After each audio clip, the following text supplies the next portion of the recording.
All right, it's another Saturday right here on the Gracious Hope podcast. My name is Alexander Red of the Gracious Hope Bible Fellowship, and this is a media outlet of the Gracious Hope Bible Fellowship. It is our podcast, and our intention, as we always say, it is to promote and preserve the Liberian Christian heritage. We do everything here to bring out human interest, how they contribute to our society in a vibrant way, and we also tend to bring out the good in people. There are things that you don't know about people, but this is a platform that is giving the opportunity to both men and women, Liberian men and women, to talk about themselves, to talk about things that they do and things that you might not know.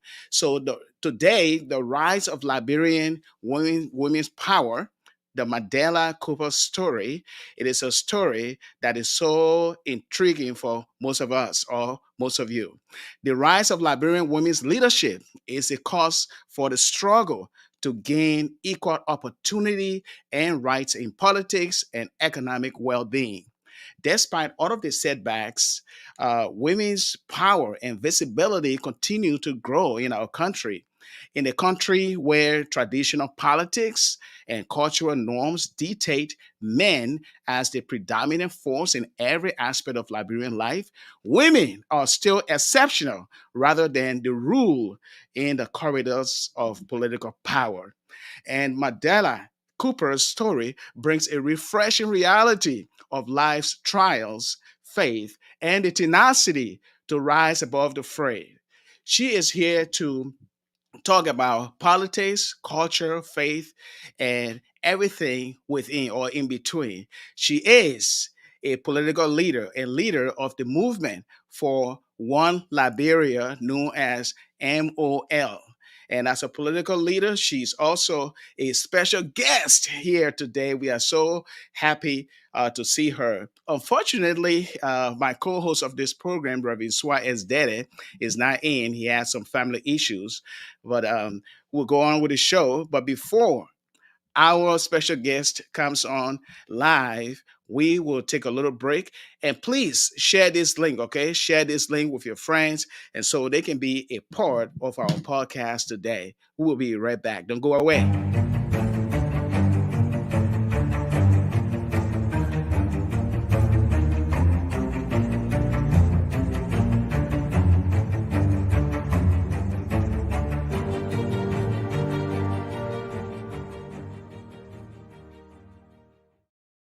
All right, so we are back here, and we now bring on our special guest in the studio, Madam, Her Excellency Madela Cooper. We'd like to say welcome to our podcast for today. Your microphone is off. Let me see. There you go. Here with you today. Good, good, good. Okay, earlier your microphone was off. Now it is on. Okay, we are so glad to see you. Now, you are a powerhouse in Liberian politics. People know you for your good deeds, your kindness, your gesture toward women, and activist and advocate. I can just name the whole list. You have a very long resume. This little girl grew up in Liberia, beset by the Civil War, came to the United States, and she got involved with education in college in New Jersey. And you have a unique story, Mandela. And I'm so glad, Your Excellency, to invite you to this program. And this is all about contemporary issues that affect the Christian life, is what we'll talk about here. And so today, we're going to take a moment to look at your life, the trials, the tribulation, and talking about your governance, your style of governance, Right. politics, and cultural issues, things that we believe that we can talk about. So this is more of a conversation Mhm. today on this podcast, and we Yeah. say welcome once again. So now, the angel face, or the angel of Liberian politics, as they call you. Um, let's look behind. Let's look behind the veneer of that. Who Mhm. is Mandela Cooper? Well, first of all, Alex, I want to say thank you for having me on the show, and it's wonderful. And I'm sorry that Reverend, Dennis could not be here with us today. And but we're gonna. I'm looking forward to this conversation. Who is MacDella Cooper? It's like you said, it's a very complex and a very extensive, long, it's a long story. But we will try to keep it sweet and short. I know Yes. we only have an hour to have this conversation, and I bring you greetings from the Movement for One Liberia and all of the partisans there. We are grateful to be on your platform. Um, who is MacDella Cooper? That's a big question of the day. Well, MacDella It Cooper is. is no one without the grace, without the grace of God. So I sit here today because of the very presence of God in my life and the guidance and just just I can remember being born in Liberia, as you said, in the mid 70s, and I was born to a very young mother. I was the third child of three, I guess this young 18-year-old gal. And so being at that age, she wanted to go back to school and make something of herself so she can be able to take care of her three young babies. And she did the great deed of taking us, and I was just an infant at the time. I was born in Monrovia, but then she took me as an infant along with my two brothers, my older brothers, and took us to her grandparents, sorry, which were my great grandparents. My great grandmother and great grandfather lived in a small town called Yankin in River G County, which was then, I believe, was Maryland County. It was part of Maryland, but then when the separation happened, River G was created. And so I grew up in Yankin until the mid 80s, and then my mom went to school, got married to a wonderful man, and he brought his three children, and she brought her three children from the village, which we call interior or the countryside. And Hmm. so she went to the countryside. She brought us now to live with her in Monrovia to have access to education. Of course, we did have access to education there, but it was a very small village where there was no light, there was no running water. We walked to school. There was no telephones. My great grandparents got telegram. That's we had to go up the mountain to go pick up the telegram and bring it to them because that's the only way they communicated with the rest of the world. And so I moved to Monrovia in the mid 80s, lived with my mother and my stepfather, and we had a big family, and life was normal. And then eventually move on to Gardnersville, where I attended Jimmy Jalokan School. From Jimmy Jalokan, the war, in the 90s, 1990 approach, I thought I was a big girl trying to be cool, went to Cathedral High School. I Hmm. enrolled in Cathedral High School because my elder siblings, my step brothers and sister, went to Cathedral High School, and I thought they were the coolest, in the world. And so I want to be a cool kid too. So I left Jimmy Jodoko and went to Cathedral, and it wasn't a few months later the war started in Liberia, and and of course, we all know the atrocities of the war. What happened? My father was murdered. My mother had to flee the country with the smaller babies because they had three kids together. And so my mom left the country and took, the three small children, left me and my brothers along with my step siblings with our father. But the moment she left, the rebels came to our house and changed our life forever by taking our father away. Never saw him since July of 1990, and he was pronounced dead. It was a very unfortunate situation for us and many other Liberians who saw their loved ones get killed and missing or tortured. And eventually, we found our way into the bordering countries. It was months later. My brothers and I we fled to the bordering Ivory Coast. We went to the refugee camp there to seek refuge. And so, again, by His grace, I survived that war. By His grace, I ended up in a refugee camp, and I was extremely grateful to have walked out of Liberia unharmed, not raped, not abused, and I found myself in a situation. Of course, refugee camps is never easy place to be, but Hmm.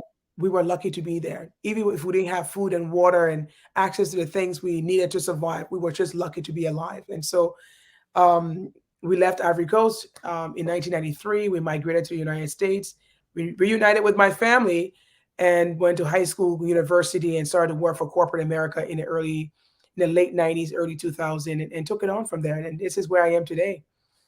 Yeah, your father.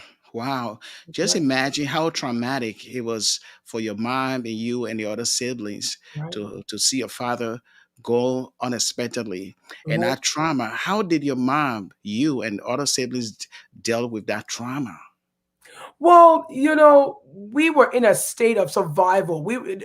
Pain can be forgotten in the urgency of purpose. Our purpose at the time was to survive by all means necessary, do what we could to survive. And so the pain of losing our father, the pain of thinking about the atrocities and the afflictions that were being posed on us, that pain was forgotten because we had a purpose at that moment, which was survive, survive, stay alive. And one of the things, my mom was just in a mode of getting us out of Liberia into safety, getting us to the United States. And so we were thinking, I mean, it hurt us a lot not to Mhm. know where our father is. He was dead. He was laying in the gutter somewhere. And we were just in that survival mode. Get to the place of safety, get to the place of safety, and get to the place of safety. And that's the mode we're in. So it took us years to Mhm. reflect on the reality that dad was gone. Yeah. It took us a long time. And even today, Alexandra, I'll tell you this much. It's sometimes it's just that empty space, Hmm. what dad used to be. Is he's no longer there, and you don't know if he's ever coming back. But again, being a believer, you sort of that one day you will see him in heaven, and so that's the thing that hold us and keep us going. So, how did you come to faith? How did you come to know Jesus Christ? Well, that's a very interesting story. My great grandparents that raised me from my infancy days, which I just mentioned, they were believers. They were men and women of God. So they were part of the church in Yankin, and they taught in school. So they came. They were sort of missionary-ish. They sort of made themselves like missionary, helping the poor.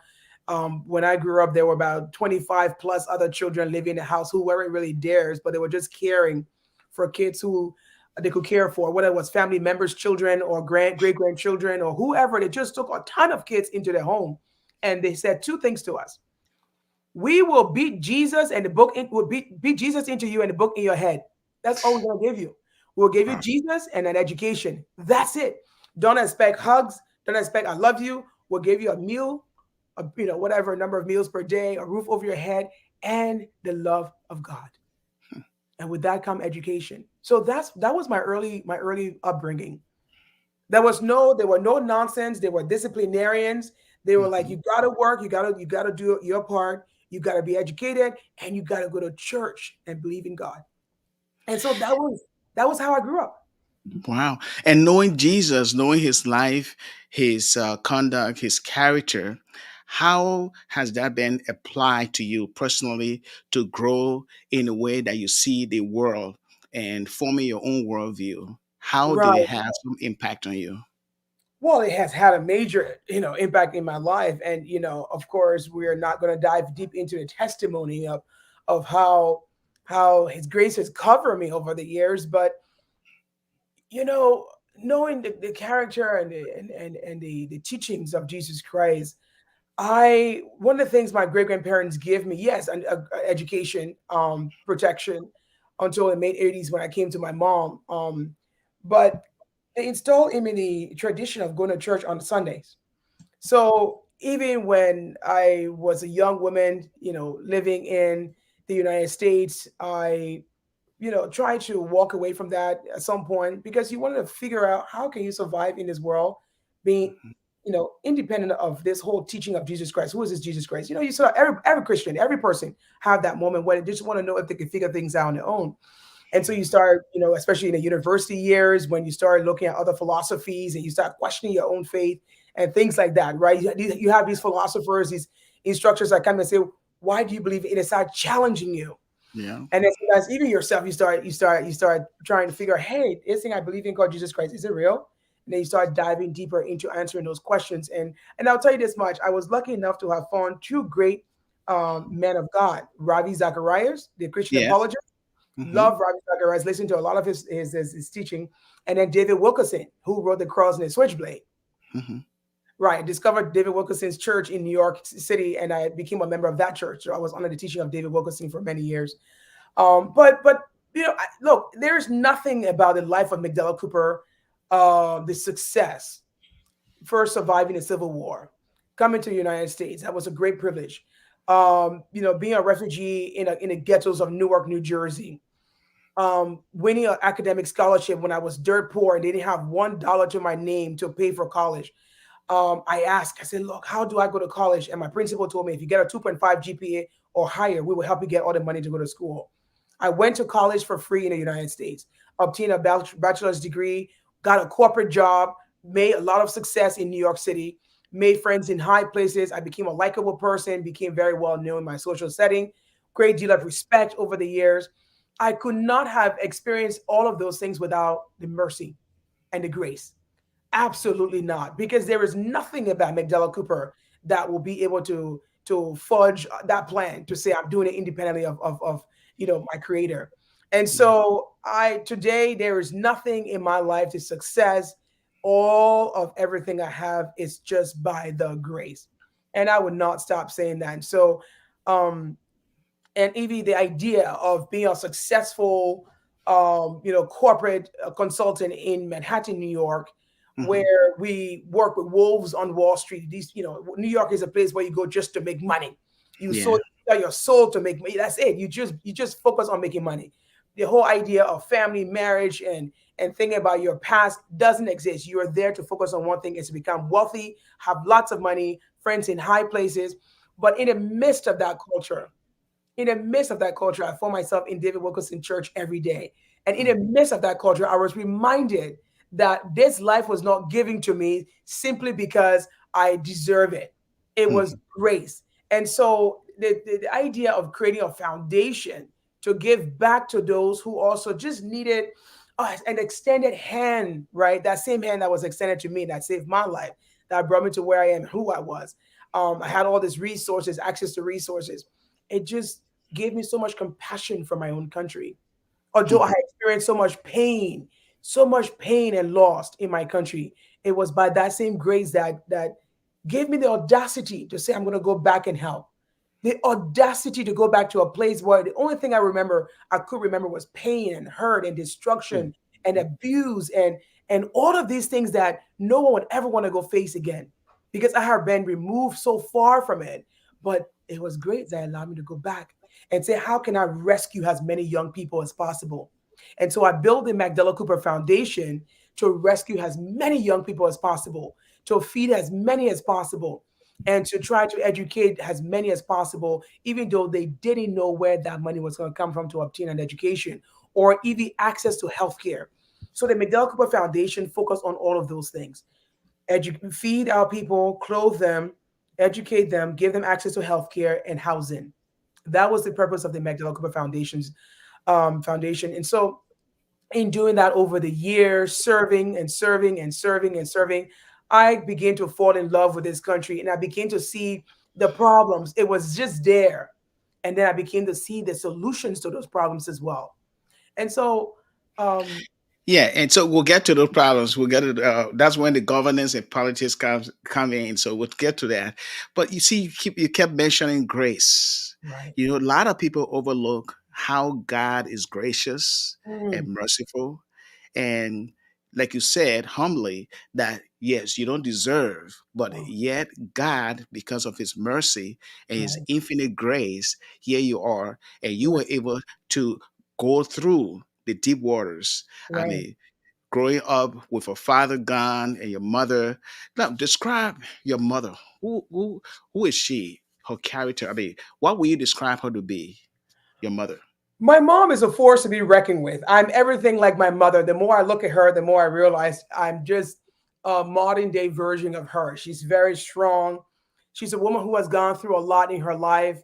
When my biological father, walked away, she just thought to herself, I have three kids. This man is gone to find privilege on his own. He leaving us behind. You know, the typical Liberian story now. Mhm, You know, when mhm. things get hot, it's not every man, but some men are strong enough to stay and they Yeah. just walk away. And so that's what my father did, my biological father. And so she found herself with three children, no one to help her. She had to humble herself and go back to her grandparents and beg them for forgiveness and ask them to take her three little ones as she go back to educate herself, get herself a nursing degree and find a job. And in the midst of doing all of that, she found this wonderful man that God just brought to her, knowing that she had this determination to do what was right. And so she didn't want to have three children that was just and be a single mom. She wanted to raise her kids in a family setting. And so my mom, she's a force. I mean, I give her so much credit, number one, for what she did. Growing up as a child, I didn't quite understand the decision she made as to take me away from her and give me to her great grandparents. And so I grew up in this household that was very tough, that was very, law and order, that was very disciplinary, and that was very Jesus Bible teaching all the time. You wake up in the morning, you had to go pray before you work all day long. At first, I thought my mom didn't like me. I mean, it was one of those questions you ask yourself when you're trying to find yourself in this world. But when I understood what my mom, the sacrifice she had made to get us to who we are today, again, that empathy, that belief, that in a sense that wow, mom, thank you, thank Mhm. you. When I was younger, in my youthful years, I didn't understand your reason.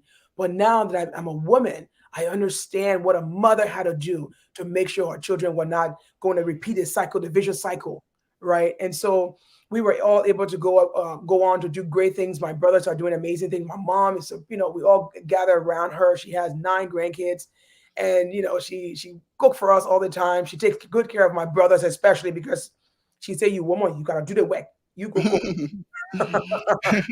So how many brothers or siblings do you have, and Well, where are they now? including my step siblings, there are 9 of us. My stepfather came into marriage with 3. My mom came into the marriage with 3, and then they had 3 together. So there's 9 of us. And my brothers, all when we first migrated from the war and came to the United States, the only options, I mean, the real options we had were to go to the military. And so all of my brothers went to a different capacity of the US military, from the Navy to the Army to the Marines. And so they're all, serving. I mean, they've served. Some of them are near retirement now. And I took the route of going university and going home, university, corporate, and then corporate. After corporate life, I went home to serve Mhm. Liberia. So my brothers, they some of them are in Liberia, and some of them are in the United States. Good, good, good. Okay, if you're just joining us, this is the Gracious Hope Live podcast. My name is Alexander Red, the host here, and our special guest, uh, Madam Her Excellency MacDella Cooper, and she is talking about her story here. We will be right back.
All right, we are talking culture and faith, and please share our link with your friends so they can be a part of this live broadcast. Okay, so we talk about family, and what is your idea of a family? I know you've seen your mother, how she kind of stood strong in the absence of your dad, who unfortunately left the world. Right. She stood firm, and she was the backbone Right. for all of you, and made sure that that you found yourself getting your career education. You went to the corporate world. How do you? What is family value to you?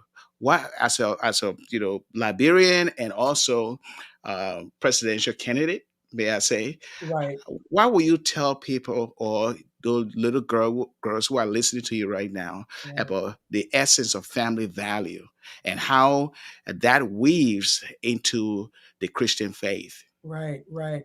Well, look, according to the Bible, and that's where we get our truth. And so, a family structure is a mom and a dad and the children, right? That's what a family is. And in our tradition and culture, we have extended family who are our aunties, our cousins, our uncles, and grandparents and great grandparents. So it goes, it's not just widening, but the core is a mother and a father and the children. And of course, growing up, with my great grandparents, beginning with my great grandparents, that was the structure we had. Of course, we had all these siblings, all these children, and it was, and one of the things I always admire was my auntie. Although I wasn't privileged, to live with my own mother when I was small, growing up, but my auntie, her cousin, the cousin of my mom, always came over with her husband and her children, and it was just this beautiful image of the dad and the mom and these children, and it took care of their children. And in every little girl's mind, that's what every little girl wants. There isn't one girl on the planet that will say, "Oh, I just want to be by myself." Oh, I want Hmm. no, I want no, I want no mom, I want no husband. I want no. Every girl's idea, or every man, I guess, those of us who believe in the faith, that's what we want, right? The challenger that makes that complicated, it's a whole different discussion.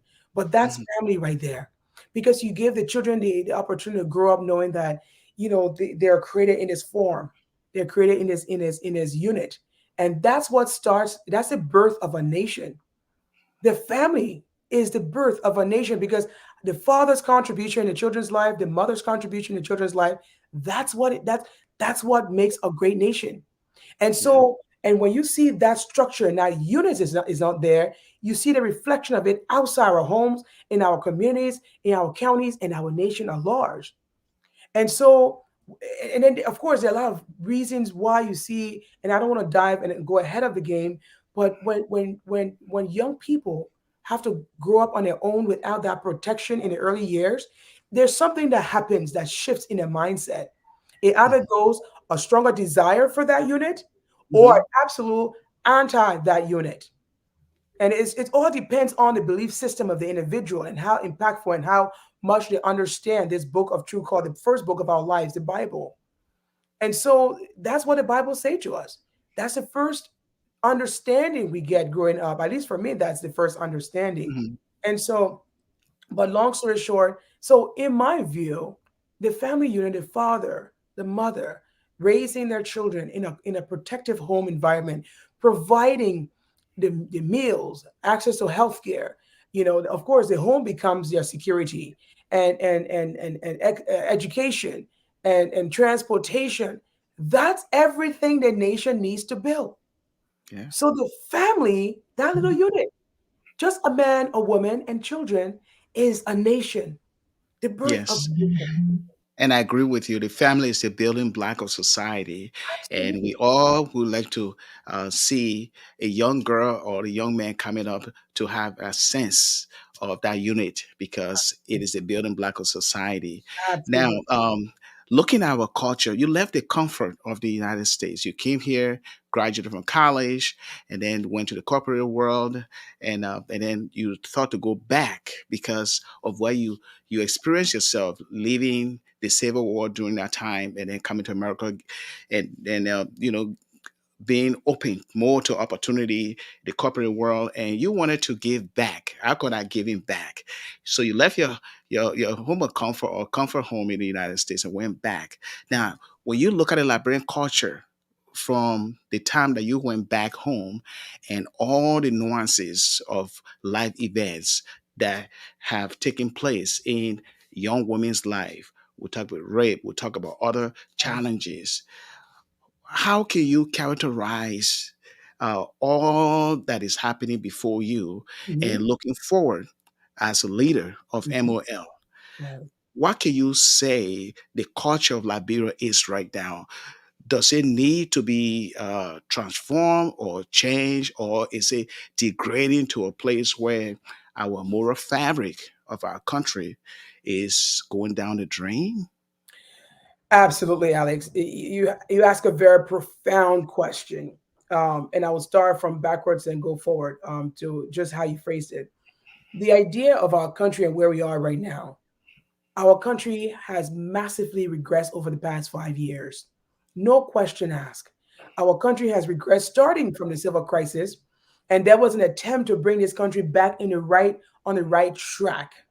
And from 2005, when I first went home, I saw the effort, I saw the aid, I saw the support system come in to help bring the country back. And even you heard a lot of conversation from the former administration where, again, I'm not here to preach, Madam Sirleaf, but I'm just, delivering a Mhm. short message about one of the conversations I had or I heard in the country that showed me that we were moving in the right direction. Knowing that the fathers are the heads of the home. um, Madame Sirleaf said something in her administration early days. She says, I would be the president that would make sure that the papa come home with that black plastic bag with something inside for the family. Hmm. It was her attempt, from my perspective, from my understanding, to send the fathers back to our homes. Because as you know very well, you have up to 70 to 80% of our homes, a household that's just led by women.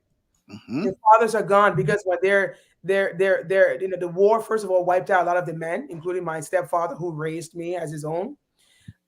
So then my mom now was left to raise all these children on her own. That was the destruction of that fabric, right? Civil conflict. And now number two, so Madame Sirleaf, realizing that a lot of the men were killed during the Civil War, also trying to make sure the few men that survived the war that were back in Liberia make sure they go home to their families. Make sure our young people are growing in a sort of community of father, mother, and a household where they were protected, they were provided for. So she said, Papa will come home with that plastic bag. And that was a great statement.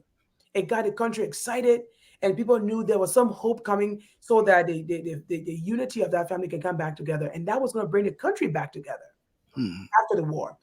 And so you look at the 12 years went by, we, did an experiment. We wanted something like the Liberian Post, they want something new. They put in this young man, and you see jobs that were once created are gone.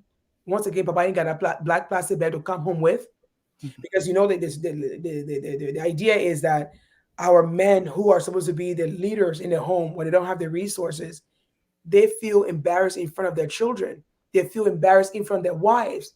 And they want to save themselves from the embarrassment and go to the entertainment shop to just drink their problems away. Mhm. That's what happens when our men are not at work. Because even the Bible itself says men were made to work. God told Adam, go and work the earth, and I'll get you a help meet. Right? I'm not trying to preach here, but men were That's made. okay if you do. Thank you. Thank you. Men were made to work. When men do not have access to a job, they don't feel like they're their full selves. And Mhm. so now you look at there are no jobs, 85% unemployment rate for across the country, 5.3 million, 5.3 million people, 85% unemployment rate. No one have jobs. The women go and hustle in the garden and in a wherever they can find a fruit and vegetable to go to the market to sell it. So now you have the women become the dominant force economically, in home again. And that's not a place that women want to be, not necessarily. Mhm. And so then you have our men now out of frustration, not necessarily one they've inflicted on themselves, but the country, when the system's not working, the basic social services are not working, these men just they step aside. And you have women and children and young people just finding, survival ways to survive on their own. And that's where you see things are regressing massively in the country. And so, how the attempt, and even me as a leader, I see the relevance in creating jobs to put our men to work. The first thing we must do is to put our people to work, especially our men. And then also the ones who have gone in the wrong direction, rehabilitate them. And once they get off whatever they're hooked on, whether it's alcoholism, whether it's drugs, whether is life of crime, and so many people in our country are incarcerated now. The jailhouses are filled. We got to rehabilitate that demographic of people, train them, get them ready for the job market, so that all the jobs we're talking about bringing into Liberia we can have a workforce. Mhm. Because without a trained and an educated society, of course, you can talk about job creation, job creation. Investors can come and start new companies, create more jobs. If you don't have an educated and a trained, group of young men and women, or men in general and women in general, you have no one to work those jobs. Companies will pack up if they're not making profit and go to another country. And that's what we see right now. We see a complete regression of our country in every area, economically, socially. You have these rules, whether it's traditional rules that's harmful to the individual, human rights. Those rules are not being implemented again, because when you have chased out all of the educated people in society who can help keep rule of law, keeps make some sense. Even churches cannot even raise offering in the churches anymore. when Mhm. when when people pockets are empty, you want to go to church, you go hear a good word to lift your spirit and remind you of why you're on this earth to worship. Mhm. You feel embarrassed to go to the church house because you get $1. You rather Mhm. take that $1 and go eat something, or for the day, than go give it to the church. So the churches are hurting. The house of worship is hurting as well because of this regression. Because so it's a ripple effect in across our society. When we leave our people without the basic resources, when we leave our men, our fathers without jobs to take care of themselves and their family. So there's a massive regression. It's not stagnation, it's a massive regression into a place that we were 30 years ago. In terms of masses, so it is something very serious. In other words, our homeland is in peril, in a dangerous state or condition. Now, you begin, being kind to the young people. You advocate for women's rights. Right. You are an activist, a philanthropist, and I mean, why got involved in politics? Why the MOL? Where is the motivation coming from? Look, wait, I'm a person who I like to find solution to the problem, and I don't think anything is impossible. I think I have a lot of faith, and coming from a very humble background, and by grace I have come to this place. And I said something to someone at one point. I said, look, I knew after the war, when I survived the brutal civil war, I survived that war, came to, when live as a refugee in Ivory Coast in West Africa, and then migrated to the United States. I knew this life didn't belong to MacDella Cooper. I knew this life was for a purpose, because if my life was not for a purpose, I wouldn't have survived. And so I made a pact with God one day. I said, look, during the war, I said, if you allow me to survive this war, if you help me survive this war, I'll dedicate my life to you. And God always holds you to those things. You sometimes Yeah. innocence, yes, right? Mhm. But God holds you to it. And so when I started making success, I remember I was reminded constantly. And that is why I was sitting in my church one day, in David Wilkerson's church. And David Wilkerson, fragile, very petite, older gentleman, he pointed right in the audience and said, you need to go home and do something to help the people in your country. There were 3,000 plus people in that church that day. But I felt that conviction. I felt that call. And I knew David Wilkerson was talking to me, or at least the Holy Spirit was talking to me through the mouth of David Wilkerson. Mhm. He could have been talking to anybody, saying whatever thing, but that went straight to my heart. And I knew it was over for me. I had gained a lot of success. My friends could call me at any time and say, McDowell, let's go to Europe. Let's go to this place. And my job was sending me in those direction anyway. But I knew it was time to go home to serve. And so I started in 2000, early 2003, build a foundation. And I did the back and forth thing for quite some time. And I that is a Mandela Foundation, That's the MacDella Cooper Foundation. Cooper Foundation. Yeah. Right. We started educating young people, feeding them, housing them, giving them access to healthcare, helping orphanages revamp themselves, making a better place for children to live, giving them support so that the children can have the support. We started working with women's group, giving them microloans, and the young people, encouraging young people, empowering them to, attend universities, give them scholarships. These are the things that really I thought, this is what God did for you. How hard can Mhm. it be for you to do it for somebody else? You were blessed in order that you would bless others. You are not blessed to just have all of this success for yourself. And so the reminder of helping back home, and it became more serious. My whole life was consumed by this humanitarian effort I had created. I will sit with people in high places across the world, and they will say, "What? Who are you, and what do you do?" Look, I have a foundation. I need your help. You know, And so I constantly reminded people that I was a refugee from Liberia. I was living in the United States, but Liberia was my home, and I was made to go and help my country. 20 years of my adult life was invested in helping others to have access to a better quality of life, to have access to be reminded that, look, God doesn't only love me, God loves you too.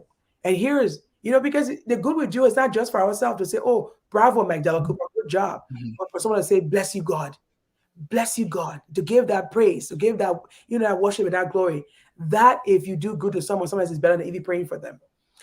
So to say all of that, because I did not need to leave the United States to go back home to Liberia.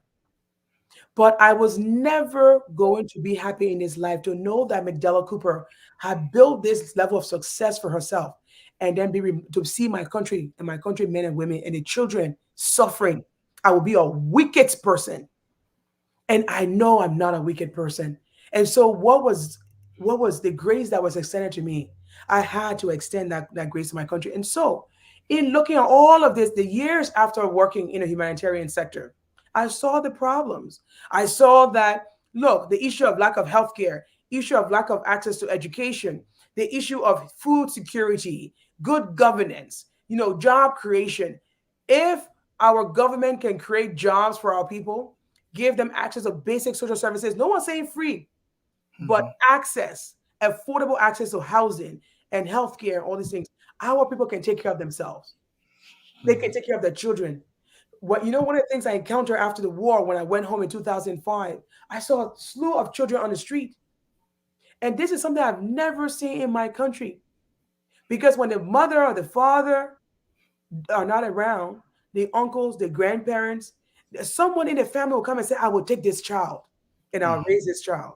But now, post war, there was a Liberia where children were living on garbage piles where no one wanted to carry them because their own loads were so heavy they could not take another load. And that's when I knew we had to go in and change policies. We had to go in and bring in people that had heart for our nation to solve, not just to see the problems and identify the problems, but bring about solutions to those problems. Because bringing about solutions to those problems is the same thing as bringing a humanitarian effort. But a humanitarian is a private citizen. They Mhm. don't have, besides having that godly conviction to go and serve the poor, serve the widows, because that's what our faith told us to do. But beyond that, we have got to serve our nation and make sure our nation is in the right hands. Because it was the Bible that said when the godly lead, the people, they're happy. And when the wicked rule, the people perish. It's across the board.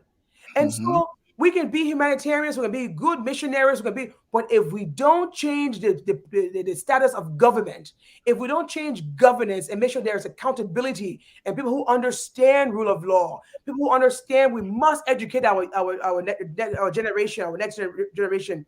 If we don't provide access to healthcare, we are vexing the spirits of these people and they become rebellious individuals in society. I know I don't want to mix up, government and, Mhm. and, and faith, but that's just the premise of why we do all the work we do. So it was important to leave the humanitarian space where I was only supporting a few hundred, thousands of people, to now say all of what we're doing. Imagine if we give all Liberian citizens these same privileges. We're giving access to healthcare, we're feeding people, we're educating people, we're giving them housing, and if we can do this for Liberia will be a much better place, much better place. So that even those living in the diaspora who are working and they're approaching retirement, they can have a home to come to retire. Because as long as your belly button, your neighbor string is buried in Liberia, Liberia is Mhm. forever your home. You want to come and be, live your last, years or decades or whatever in your home country, and you want to be buried where your neighbor string is buried. Yes, yes, we are one. Oh, okay, so now getting to the nitty gritty of politics, Liberian politics, I would call it is nasty in many ways, especially or particularly when it comes to gender. Right, Now, women as a whole face challenges right, claiming the political ladder, and I know Miss, the former president, Madam Ellen Johnson Sirleaf, has her own story to tell. I read her book, and that was a very fascinating book about her life and the struggles.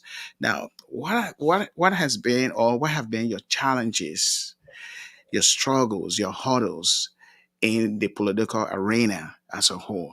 What are some of the things that you were able to, by faith, overcome to become a leader of the MOI, Movement for One Liberia? Right. Well, one of the things I try to do in my own personal life, because becoming a leader, you stand in a public space and you expose yourself to everything. And of course, there's no absolutely perfect human being on this earth. If you have people dozing their faith, sometimes you fall, you wake up and you go for repentance, you come back. So look, the idea of a perfect human being doesn't exist. But those who keep being honest about their situations, I think has a better shot. In going to become a public servant, one of the things I had to do myself is one, be on the side of truth.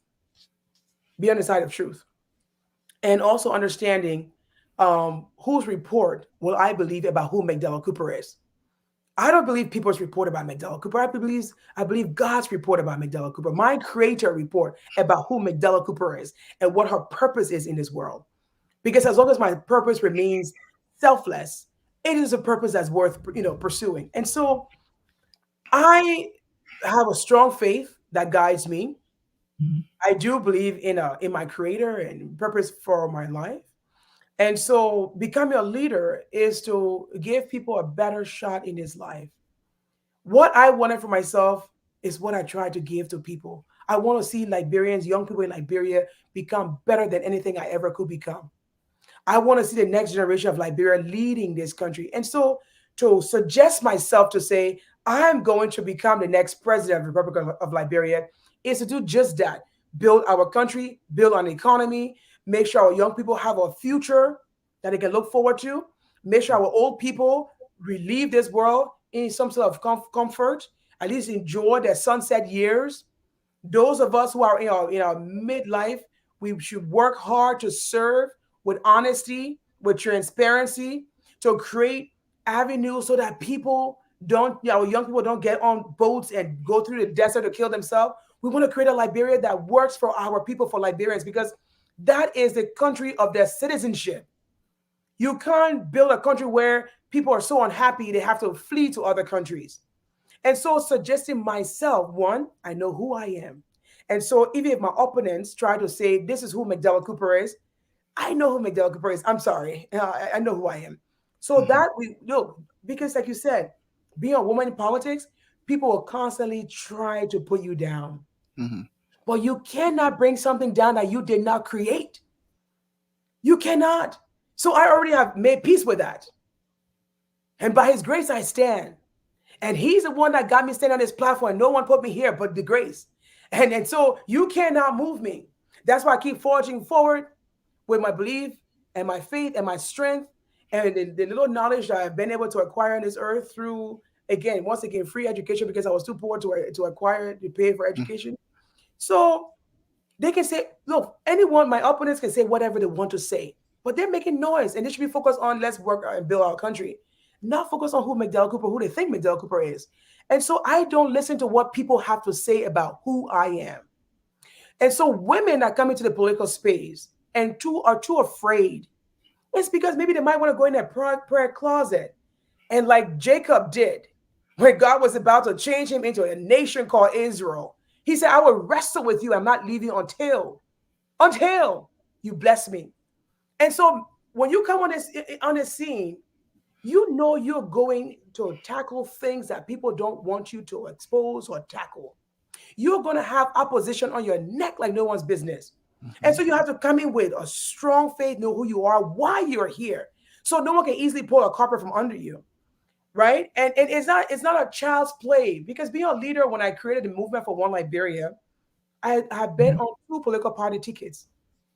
And these political parties try to play games with me. But they didn't realize MacDella Cooper was a strong woman and a woman who no one can play with.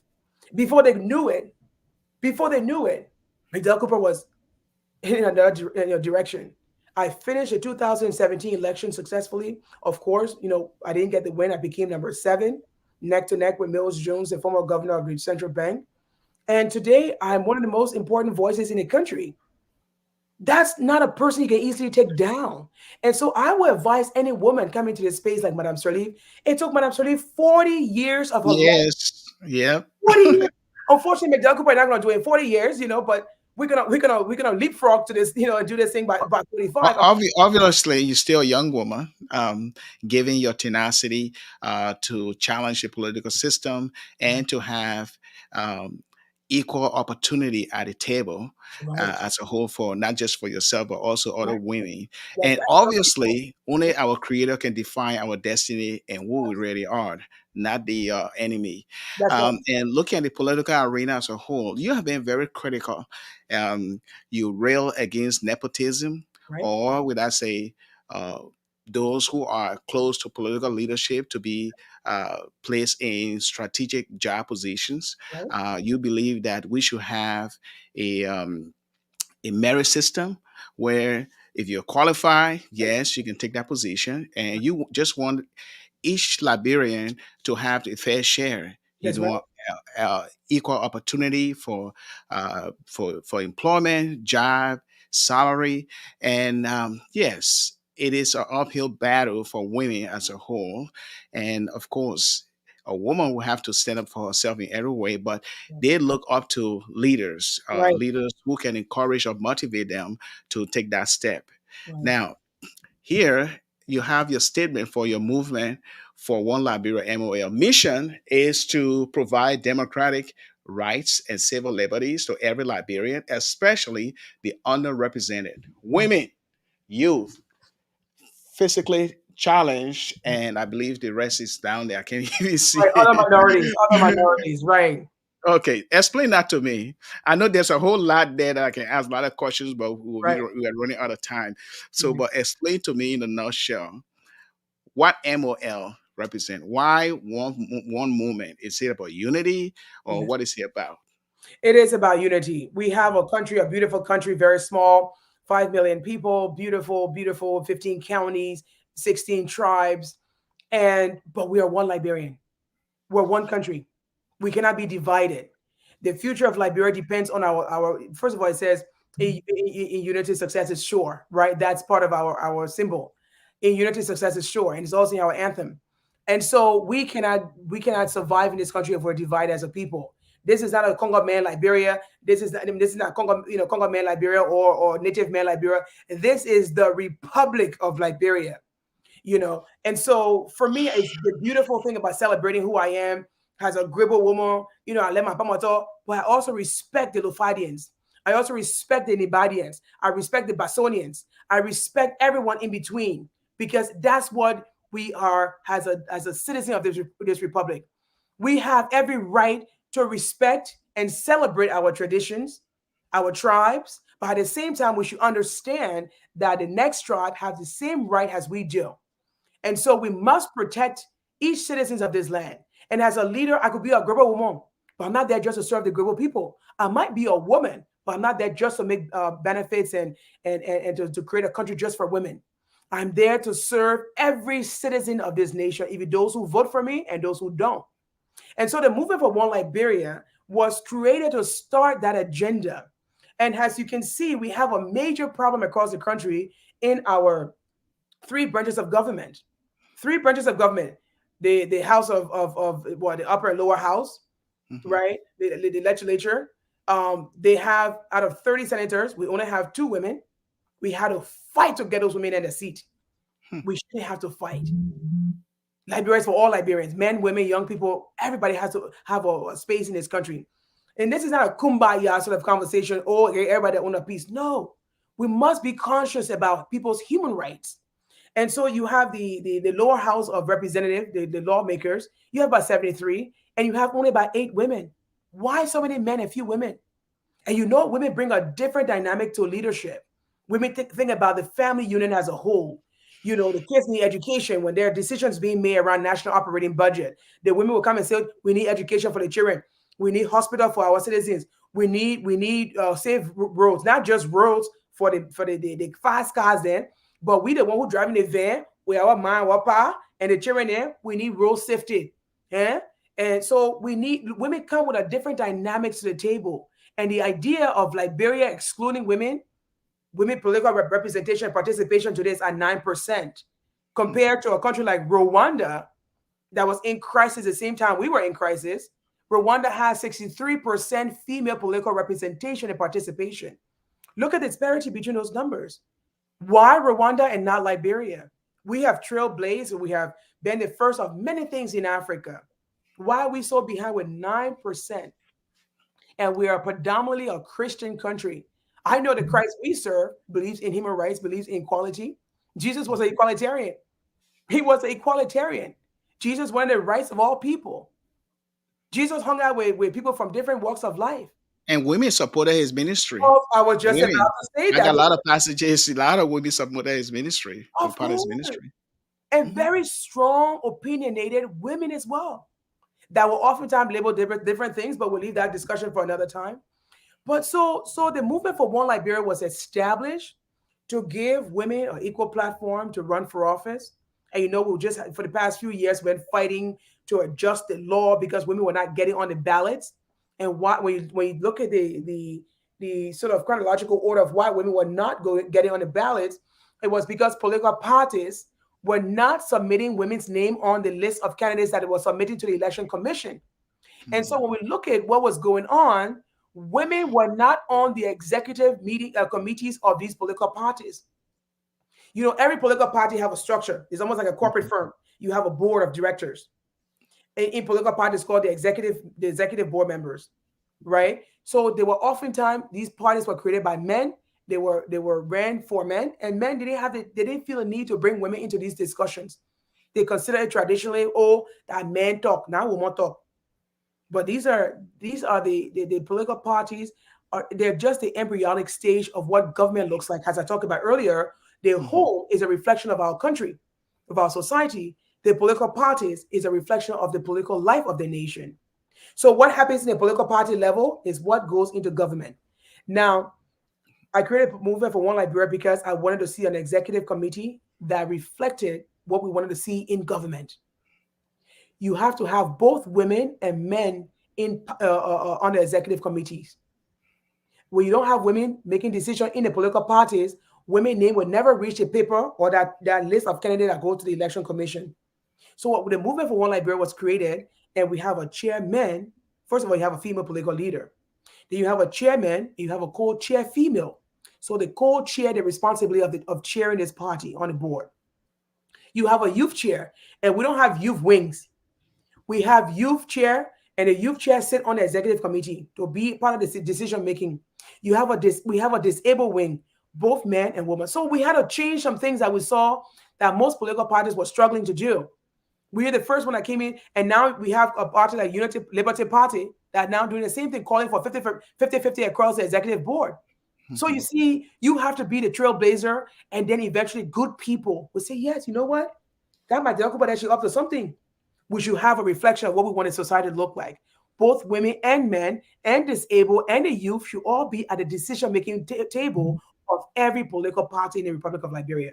And so now the law that says political parties must endeavor to ensure has now been changed, thank God, to recognizing that political parties shall ensure that when submitting a list of candidates to the election commission, they must have 30% of either gender. So if I'm a woman, I'm leading a political party. When I submit my list of candidates to the election commission, I should have 30% of men. I cannot discriminate against men because I'm a woman. And so when you're a man running a political party, you must not discriminate against women. And I will say this now, I'll get off the topic, but in 2017, my political party was the only party in the Republic of Liberia that respected that 30% quota. It's not difficult to do the right thing. It's just a will. In politics, we say political will to do the right thing. And people know what the right thing to do, but sometimes they make it seem like it's so impossible or so difficult to do. And so I believe you're doing the right thing to make sure the masses benefit from it. And that's what you want in a leader. You want someone who cares about the benefit of the nation at large, not just the cronies of those your cronies or those who like you or who are your Sicko fans and those who are just hail your prostrate themselves to hail you as a king. We can't fall for that anymore. We're not in a place of imperialism. We're Hmm. here to practice democracy, and democracy has been defined as a rule that is for the people, by the people, and of the people. We must respect that rule. It's not just your president and now you just care about those who you like. That's not democracy. Or you care about the tribe you come from. Or you care about the people who look like you, or only men. Or if you want so women. No. Democracy is a rule for the people, created by the people, for the people, and of the people. And we must Yes. respect that. And you, as a political leader of the Movement for One Liberia, what are some of the misconceptions about Madam MacDella Cooper that you need to correct or that you need to correct? Well, let me talk about the things that I look. I'm a very smart woman. I have a massive international connection that can save Liberia's economy. I can call on anyone across the world. They can come to our rescue and make sure we have the things we need in terms of job creation, better healthcare system, better education system for our young people. McDell Cooper has a heart for Liberia. She loves Liberia, and that is the reason why she's been fighting for Liberia 20 years of her life. 20 years, most of my adult life, when other young women were trying to find a way for themselves, MacDella Cooper was concerned about Liberia. Liberia needs an advocate. Liberia needs someone who can go out and speak on behalf of Liberia. Liberia needs someone who, when they gave you something for the country, you bring it home and you don't see it as your personal property. And a leader, I believe in service. I want to serve my country. I don't want my country to serve me. Everything I want in this life, God has already given me. I am so privileged. It is my time. It is my duty to give back to my nation through governance, through leadership, through structuring an economy that works. And we want to bring Liberia back to a place where once again we can be proud because we have lost that even in the region. We've lost it across the world. Liberia has become the bare bottom of every joke across the world today. We have got to put McDonald Cooper in place to be the leader that Liberia needs to make Liberia proud. I mean, look at me. I'm smart. I connect with people very well. Like I said, I have relationship across the world that Liberia needs right now that's valuable. So in terms of the little misconception that people have about who McDonald Cooper is, they're just, look, I'm going to build an education system in Liberia where one person will not be left behind. Because what happens in a society when you have Hmm. 70% adult illiteracy rate, you have people who cannot read and write for themselves. And so any chiche pole come by. Oh, y'all know that my dog over there. Oh, y'all know that Alexander read there. Oh, that man, he took money for the offering basket. Oh, when you leave your people, because you see, that's what previous leaders, and no offense to any previous leader, that is what we have failed to do in our country is to educate our people. So that when someone come and bring gossip about Alexander Reed, they will say, oh, where's the fact? Show me the fact. Where did you get that gossip from? So I don't believe in a mere sort of cheap gossip that is floating around. Hmm. Like the Okuba wants power. No, the misconception, that's a complete misconception. I'm not looking for power. I'm not looking for wealth. I'm not looking for money. Where wealth and money can be made is on Wall Street. And I've had access to Wall Street for years. I consulted on Wall Street for years with some of the most reputable firms. That's where you Hmm. get power and wealth. My country needs to be rebuilt. And I'm going to be a part of this generation that rebuild Liberia so that we can once again be a proud nation. We were the first, never colonized, the oldest independent nation on the continent of Africa. We were the mini America where everyone came, all flights came. People wanted to go anywhere in the world, they came to Liberia. Nigerians, Ghanaians, Sierra Leoneans came to Liberia for university. I want to bring the nation back to that. So whatever little misconception people have about who McDonald Cooper is, they need to lay that to rest and focus on what McDonald Cooper can do for Liberia to bring, once again, make this country a God-fearing nation. It says in our constitution, a Hmm. God-fearing nation with respect in the world again. And how is your working relationship with other women in Liberia to advocate for some of these issues for women to be on the equal footing of opportunity in the political arena and every other sector of the economy of our country? Well, women drive the economy today, the microeconomy, of course. It's just when it comes to big dollars, the boys then come in and say, "Hey, I want place here." But women are the backbones of our society. Women have been carrying the society since the war. And let's look back at history. When the war was taking place, our men had a high honor the bay. There are women that were going outside to take the risk, with sometimes even baby Hmm. on their back to go find lay potato greens from the, Yeah. the, the field to cook it, to look for coal, look for anything we can find to bring it home. So to exclude women's rights is a complete disregard for what women contribution have been to our nation. And Hmm. then besides that, we're encouraging women. We have the Lapa Revolution, which is a conglomerate of women from across all political parties, all walks of life, educated, uneducated, Lapa women, civilized women, you know, we come together to talk about the issues affecting our lives. We come together to discuss the issue affecting our children's life, our nation, our communities, and how we can fight for women's rights and how we can get more women elected into office. In the last midterm election, I was in villages sleeping on the floors to see to it that women got their seats and they were elected into office. And so this is what we're going to continue to do. Of course, yes, I will be in a race this year by God's grace, by His grace alone. I will be in a race, but I will also continue to support other women to get into the upper house of Senate because there will be a senatorial race, and we're also going to support women in the lower house of representative because you have all seats being vacant, and so there will be a whole new group of representatives coming in to make to create laws for our country. So I am well connected with the women's movement in Liberia, and we are going to take action because number one, as an opposition leader, my mission now is to bring the opposition together because that's the only way we're going to have any level of success. Yes, we got to go in our prayer closet and pray this evil empire out of our country, because when darkness covers your nation, everything goes south. And so, in order to remove this evil empire that exists in our nation of thugs and thieves, we have to pray. And that is why we have prayer groups going in the diaspora. I'm on prayer groups sometimes at 6 p.m., at midnight. We were on the prayer team with women who are praying the devil back to hell. Because right now, that's what's happening in our nation. When you have leaders and people who are in the power position ripping our daughters, they're taking their innocence away and leaving them without even any intentions for their lives.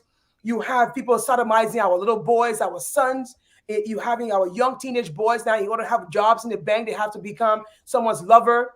And those are the operation of evil itself that has covered our nation. And we must not and will not let Liberia go into the darkness. We will fight for our country. And so we are going to pray, and we are going to focus on getting the opposition bloc together. You got people like MacDella Cooper. You got Joseph Bokan. You got Alexander Cummings. You got all these people who are strong and can make things happen, and we're going to work for it. Yes, yes. Okay, that's a whole lot that you just said, and it seems like you speak with passion, and you have a heart for our country, and you look at the degrading moral fabric of our country. It's something that is very painful to your heart and your soul, and it is something that you believe that a nation, a sovereign nation that was built or founded based on God's gracious providence, Right? should be a country that should depend on God, His Yeah. grace, and His mercy, so that our the family unit, the building block, and everything that God has given us as a country to prevail. All right. So now let us get back to you here regarding as we close here. Why is the meaning of Mackie your middle name Mackie? What does that mean? That's a good question. When I was little, I didn't even. Well, I don't want to say it to sound like but I didn't even know my name was MacDella until later on. Later on in my life, everyone referred to me as Mackie or Makio, Makio, Maki Mackie. Kaya, Maki Kam. So it was Maki. It was Maki, Mackie. And so when I went up to university, I asked them to please put that name as part of my name. Because I could, when you apply to university, you have some flexibility there to give them the name you want Yeah. your diploma to be in. So Mackie was officially added to my name, and I plan to keep it. But Okay. it's Magdella Mackie Cooper. Mandela. What is Mandela? It means wisdom. It means wisdom. Wisdom. Wisdom. Hmm. Right. Wow. All right. Well, it's a mouthful. You said a whole lot here, and I got to learn a whole lot about you, Mm, as well as I believe other women and men who are listening right now, a global audience. They got to learn a whole lot about you. But what struck out is your passion to understand that God's grace and yes, His mercy have yes, been carrying you all through your challenges. And here you are still going through the challenges of everyday politics, everyday life, and I can imagine how challenging it is for you to lead, have to be a leader of a political party, and then your own personal issues and traveling. There's a whole lot, right. and we all look forward to see a campaign going forward next year because it's going to be a hectic time. Are you prepared for that? I'm fully prepared. I'm fully prepared to do a very strong campaign.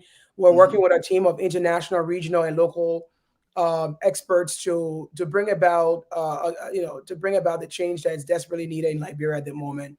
This is going to take a lot. It's going to take a village to make this happen. First, I mean God first, of course, but it's going to take a lot of people on the team to make this change happen. So we're ready. The movement for One Liberia is strong. It's we look, people pass it around and say, oh, but where's your constituency? Look, when God is ready to move, God moved the children of Israel out of Egypt. Hey, was there any look? God took a man who could barely speak and led the children of Israel out of Egypt. So look, I'm not here to talk about Egypt or but I know the God I serve, and He can do great things. Yes, and you depend on him wholeheartedly, and Absolutely, that is a good thing. And you would like to encourage other women too to always keep that faith alive. absolutely, absolutely. Any final word? Well, Alex, I want to thank you for having me on here today. Really wonderful conversation with you, and I look forward to being back in the near future to discuss. And then also when I've won, I would love to come back and have a discussion with you as well to still tell you exactly where we're going to take this country in the first 100 years. And we'll keep you in prayer. I'm sorry. Okay. And we'll keep you in our prayers. All right. Thank you so much for appearing on our program today. Until then, we'd like to say thank you so much for coming. And please share this link with your friends, your relatives, and your families so that they can be a part of this program. Thank Absolutely. you very much. Thank you, Alex.